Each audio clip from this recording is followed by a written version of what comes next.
Today we're going to discuss 26 wedding songs that the Knot has published in an article on their website as Do Not Plays. I first saw this article a couple hours ago. Casey from the Marquee Show posted it to see what people thought of the list. I have some thoughts, but I'll save those for later. Here's what the article's called. These 26 Do Not Play wedding songs are a hard pass. And below that, it says, here's your comprehensive list of annoying, corny, and overplayed tunes to avoid at your wedding. First thing I'm going to do, just go through the list. We'll talk about some of this other stuff a little later on. Number 1 on the list is the chicken dance. Number 2, Single Ladies, Put a Ring on It, Beyonce. Number 3, Electric Boogie, The Electric Slide, Marcia Griffiths. Coming in at number 4, The Cupid Shuffle by Cupid. Number 5 is Wobble by VIC. Number 6, Cha Cha Slide by the late Mr. C, the Slide Man. Rest in peace. Number 7, Macarena, Los Del Rio.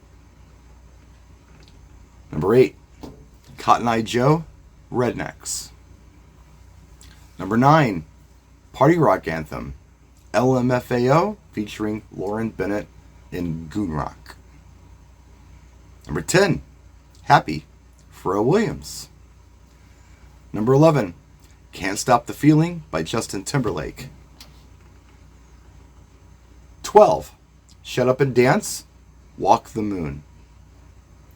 13, Uptown Funk, Mark Ronson featuring Bruno Mars. 14, Who Let the Dogs Out, Baha Men. 15, All About That Bass, Meghan Trainor. 16, Baby Shark, Pink Frog. 17, The Hokey Pokey, Ray Anthony. 18, Old Town Road, Lil Nas featuring Billy Ray Cyrus. 19, Shape of You, Ed Sheeran. 20, I Got a Feeling, Black Eyed Peas. 21, 1,000 Years, Christina Perri.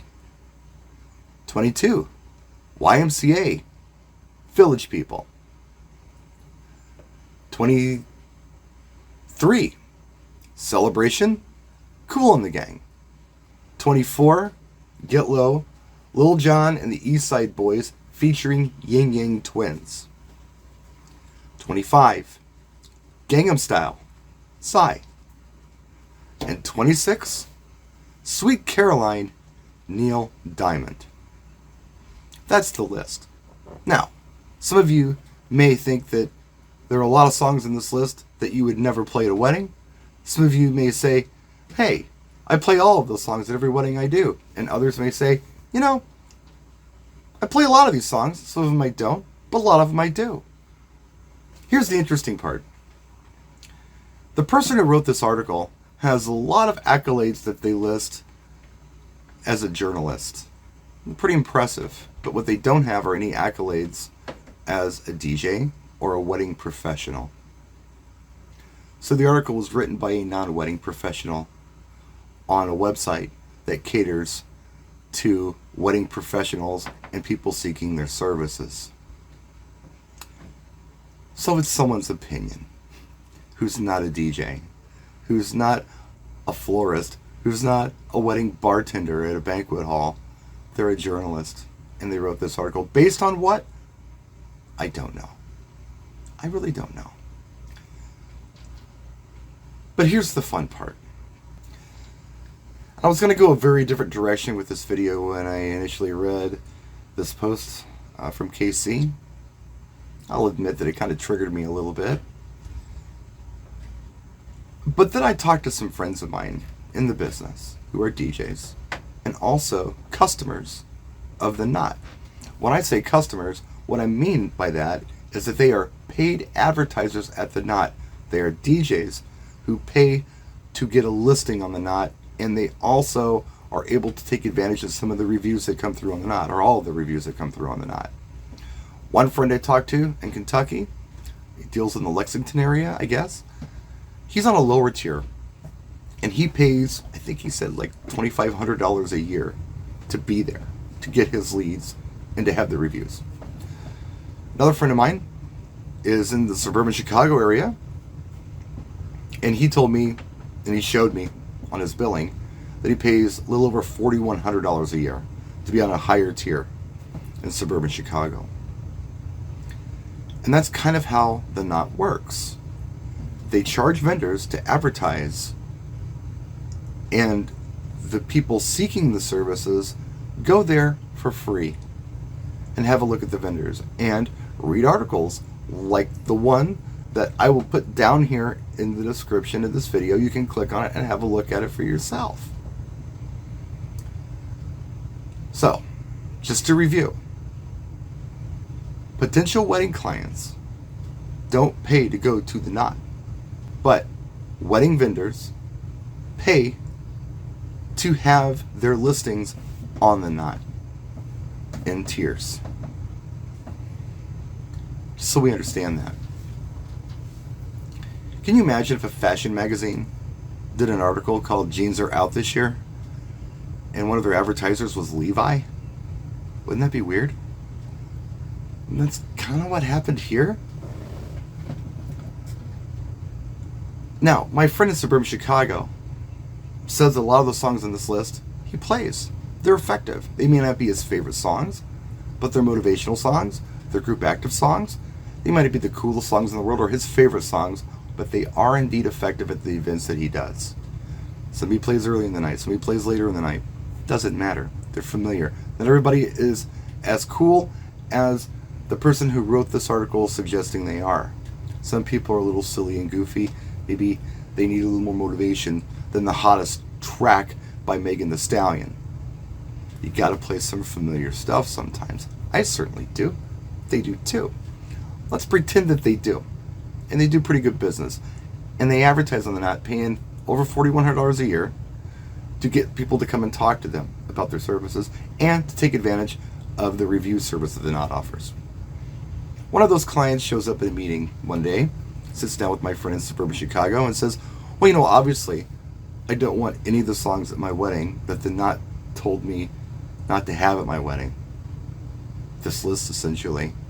What my friend has to do, in essence, is tell this client, look, I know that you found me on the Knot and they're my business partner, essentially, but they're wrong.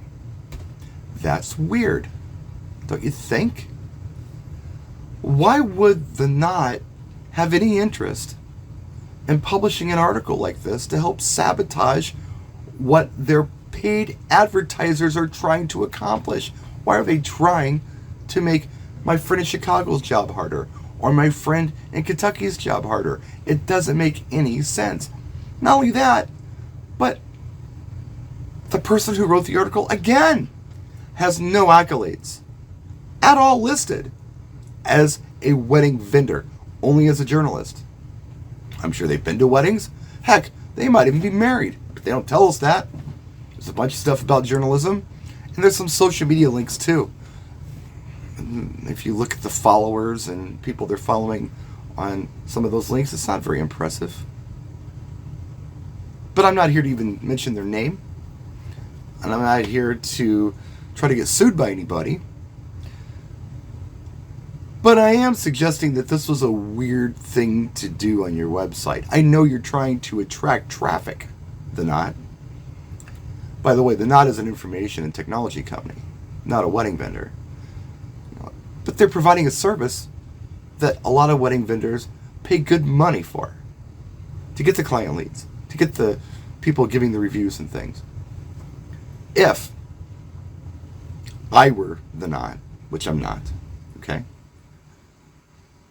and I wanted to do an article about 26 don't play songs, 26 play songs, 26 anything at all, here's what I might do. I might give my advertisers, my paid advertisers, a little value and throw them a bone. Imagine this.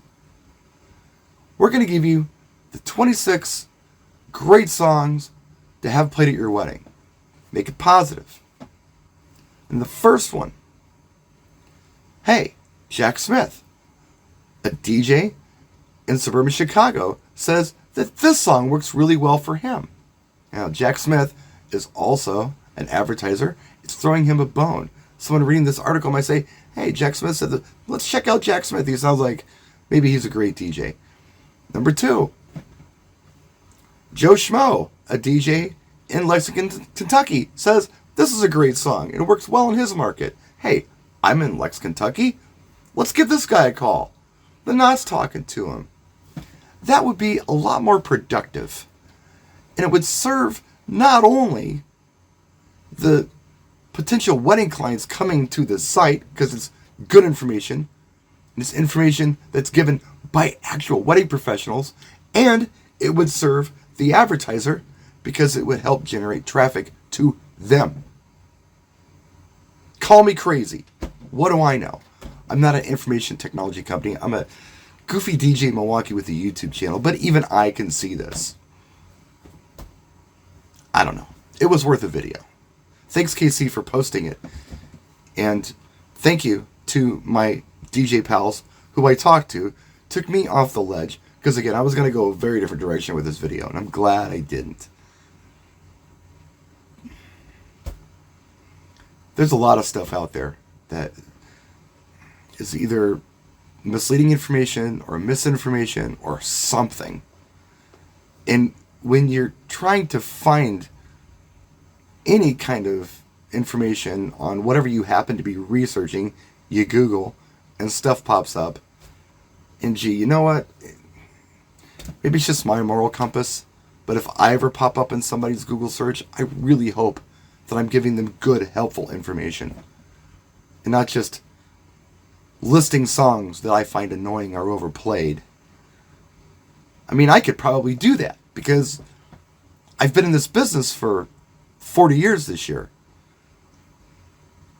But I am not the one to say what gets played at weddings because it's not about me. It's about the clients. If you think that I'm playing my favorite song every week, you're out of your mind.